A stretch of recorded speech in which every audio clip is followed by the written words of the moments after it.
Muy buenas noches. Vamos a empezar en el día de hoy las sesiones de ginecología en el aprendizaje clínico interactivo a través de la web. Y el día de hoy vamos a hablar, yo soy el doctor Jorge Vaca Masur, la mayoría de ustedes me van a conocer y me conocen por otros medios. El día de hoy vamos a ver historia clínica ginecológica y semiología ginecológica. Es decir, que vamos a ver la historia clínica y la semiología, pero ginecológica, que es muy importante y es distinta a la historia clínica quirúrgica habitual. Vamos a empezar por la historia clínica ginecológica, que es el elemento a tener en cuenta, la historia clínica ginecológica. Y desde el punto de vista práctico tenemos que entender que la historia clínica ginecológica empieza siempre como primer elemento los datos generales. Los datos generales del paciente son fundamentales. Es innegable que el DNI, la identificación del nombre y apellido tiene relevancia, pero es muy importante también conocer el lugar donde vive el paciente, porque no es lo mismo un paciente que viva en Chimbote de un paciente que viva 8 horas de Casma en un caserío, porque también las pacientes tienen distintas formas de presentación y distintas formas de tratamiento también de acuerdo a la ubicación geográfica.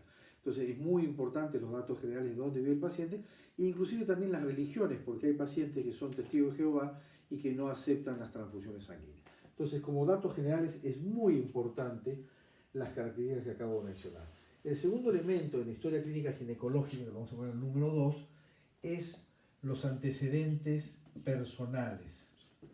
Los antecedentes personales, ¿por qué tienen relevancia?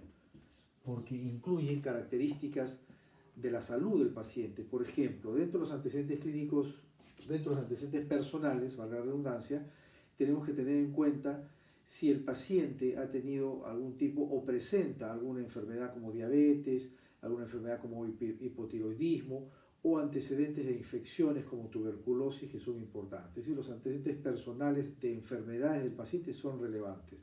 También son muy importantes dentro de los antecedentes personales los antecedentes quirúrgicos no ginecológicos. Hay pacientes que pueden tener operaciones de apéndice, operaciones abdominales o operaciones que puedan producir síndromes adherenciales ginecológicos. Por eso es muy importante los antecedentes quirúrgicos. Y sobre todo porque si uno va a operar a un paciente que ya fue operado, inclusive ya fue sometido a una anestesia, lo cual beneficia a las características del paciente en una nueva operación si lo hubiera. Es decir, que los antecedentes quirúrgicos son muy importantes. Otro elemento muy importante, aparte de los antecedentes quirúrgicos que acabo de mencionar y los antecedentes clínicos de enfermedades, es el hecho de que el paciente también puede estar consumiendo algún fármaco o es alérgico a algún medicamento. Entonces, es relevante dentro de los antecedentes personales los antecedentes de enfermedades, como hemos mencionado, los antecedentes quirúrgicos no ginecológicos y algunas características si hay consumo de medicamentos o alergias a los medicamentos. Es decir, en el punto 2, en la historia clínica ginecológica, los antecedentes personales tienen relevancia. Otro elemento muy importante son los antecedentes heredofamiliares. En ginecología tiene importancia los antecedentes heredofamiliares. Sobre todo, ¿por qué? Porque hay cánceres, como el cáncer de mama, que tiene relación, sobre todo si la mamá o las hermanas han tenido cáncer de mama. Por eso es importante tener en cuenta. Inclusive hoy en día sabemos que existen dos genes que son el BRCA1 y el 2 que tienen relación con el cáncer de ovario y con el cáncer de mama. Inclusive el BRCA2 tiene relación también con el cáncer de páncreas. Entonces es muy importante los antecedentes heredofamiliares. Nosotros sabemos que hace 20 años, una de cada 9 mujeres a los 70 años iba a tener un cáncer de mama.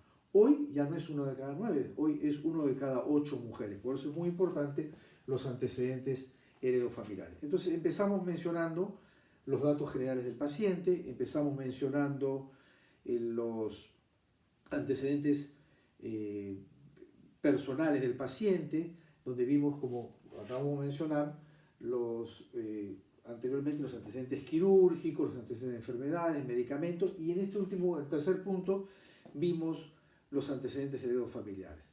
Muy bien, el cuarto punto a tener en cuenta son los antecedentes ginecológicos y los antecedentes obstétricos que pueda tener un paciente. Esto es muy importante, ¿por qué? Porque hay que tener en cuenta las características de la paciente en el pasado y en el presente y en el futuro también para manejar este tipo de cosas, como por ejemplo, ¿qué datos? Por ejemplo, en la mujer es muy importante la menarca, es decir, el inicio de su primera menstruación, que tiene relevancia. Segundo elemento a tener en cuenta, el antecedente del ritmo menstrual, es decir, cada cuántos días menstrua una mujer y cuántos días dura su menstruación, ¿no? Eso es muy importante. También es muy importante la fecha de última regla, ¿no? Que está relacionado con el ritmo menstrual, por el hecho de que si hay un atraso o una amenorrea, que ya vamos a explicar. También es muy importante si el paciente ha tenido alguna operación ginecológica. Hoy en día hay pacientes que son sometidos a cirugías de cuello uterino, cirugías de mama, entonces es importante, o procedimientos biópsicos, los antecedentes ginecológicos. También es muy importante conocer dentro de los antecedentes obstétricos. Dentro de los antecedentes obstétricos, obviamente que la gesta y la paridad tiene importancia, ¿no? Cuántos hijos ha tenido, cuántos partos ha tenido o cuántos abortos ha tenido el paciente, es muy importante. Y dentro de los antecedentes obstétricos, gesta, paridad, abortos tiene importancia, pero también tiene importancia el peso de los recién nacidos. Porque sabemos que cuando hay un niño macrosómico, que es un niño que pese más de 4 kilos, o un feto grande que pese más de 3 kilos 700, en el parto puede haber desgarros vaginales o puede haber problemas en la uretra que puedan desencadenar posteriormente un prolapso o una incontinencia urinaria de esfuerzo. Es decir, que dentro de los antecedentes ginecostétricos es importante la menarca, el ritmo menstrual, la fecha última regla, el antecedente de operaciones ginecológicas, características obstétricas, si el paciente ha tenido infecciones urinarias, son elementos importantes a tener en cuenta dentro de los antecedentes obstétricos. También si el paciente ha tenido algún descarte de cáncer, como son las pacientes jóvenes, si se hacen su Papa Nicolau o su estudio de IVA o una colposcopía, y si son de mayor edad, pacientes que se hayan hecho por ahí una mamografía. Por eso es muy importante los antecedentes ginecostétricos. También es muy importante dentro de los antecedentes ginecostétricos el inicio de relaciones sexuales y el tipo de pareja sexual que tenga el paciente, porque no es lo mismo una paciente, entre comillas, formal, que tiene una pareja única, que tiene menos riesgo de enfermedad de transmisión sexual. Entonces, los antecedentes ginecostétricos como punto 4 tienen relevancia y hay que tenerlos en cuenta. Estos son elementos de la historia clínica que permanentemente se presentan. Muy bien. También dentro de las pacientes que consultan, hay que analizar que existe un triple aspecto del tipo de paciente que tenemos en la ginecología. Hay pacientes que vienen a hacerse chequeos, que están muy de moda y son correctos, preventivos. Hay pacientes que vienen por un motivo de consulta y hay pacientes que también vienen a hacer un seguimiento posterior a una consulta para ver cómo está su evolución, es decir, si han mejorado, si es que presentan alguna complicación. Entonces hay que tener en cuenta que en la historia clínica ginecológica hay motivos de consulta. Los motivos de consulta tienen importancia. Los motivos de consulta tienen importancia. Y uno podría tener 30, 40 motivos de consulta, pero hay los motivos más relevantes y que podrían ser los siguientes. Vamos a anotar uno por uno. Uno de los motivos de consulta más frecuentes entre la gente joven es el atraso menstrual. Es decir, que la regla no venga en la fecha esperada.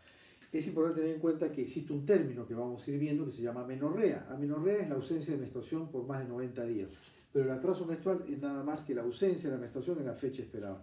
Esto tiene mucho que ver con los embarazos o con trastornos hormonales. Le vamos a poner un número 1 como uno de los motivos de consulta más importantes. Otro elemento a tener en cuenta de causa común es las pacientes que vienen por un flujo vaginal, es decir, por el llamado descenso o flujo vaginal, que es un motivo de consulta frecuente. Otro elemento muy importante son las alteraciones del ciclo menstrual. Las pacientes pueden consultar por alteraciones del ciclo menstrual. Hay dos muy importantes. Aparte del atraso menstrual, está la oligomenorrea. ¿Qué significa? Pacientes que tienen menstruaciones que vienen cada más de 35 días, o pacientes que tienen polimenorrea, que tienen menstruaciones cada menos de 21 días. Son frecuentes la oligomenorrea, más de 35 días, y la polimenorrea, que son pacientes que tienen menstruaciones cada menos de 21 días. Es importante tener en cuenta. Otro importante elemento son las metrorragias, entendiendo como metrorragia, por definición, al sangrado menstrual fuera de una, mejor dicho, al sangrado de origen uterino fuera de una menstruación. Es decir, que no corresponde a un sangrado menstrual. Otro elemento muy importante es el dolor pélvico, lo cual implica un manejo muy cuidadoso, porque hay que tener en cuenta las características del dolor, la localización, la atenuación, si el dolor es cólico o es un dolor constante. Es muy importante tener en cuenta las características del dolor, si se irradia, si cede ante algún medicamento o un cambio de posición. Entonces el dolor es uno de los elementos más frecuentes. Otro elemento a tener en cuenta son los deseos de fertilidad. Hoy en día hay mucha población femenina que consulta no porque tenga una enfermedad, sino porque quiere embarazarse. Entonces los deseos de fertilidad son muy importantes. Atraso menstrual, flujo, alteraciones del ciclo, metrorragia, dolor pélvico, deseo de fertilidad son uno de los motivos más.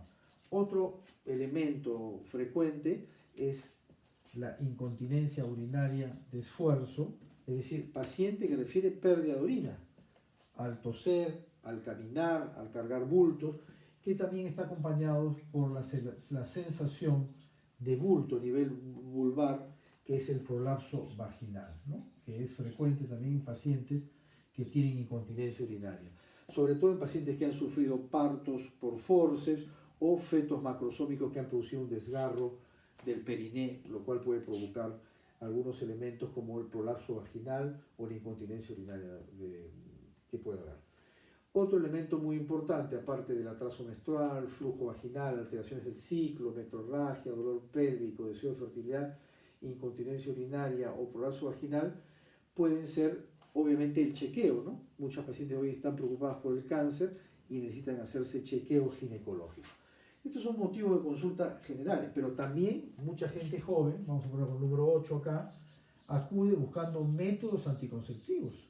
Es muy importante, la gente joven hoy acude a la consulta buscando un método anticonceptivo, que no es el capítulo para desarrollar en este momento, pero son dentro de los motivos de consulta uno de los motivos más importantes.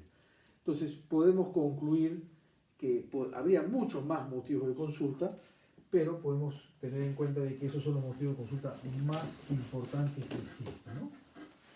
Ahora, estamos viendo la historia clínica ginecológica. En la historia clínica ginecológica hemos hablado de la presentación, de los antecedentes personales, de los antecedentes heredofamiliares, hemos hablado de los motivos de consulta.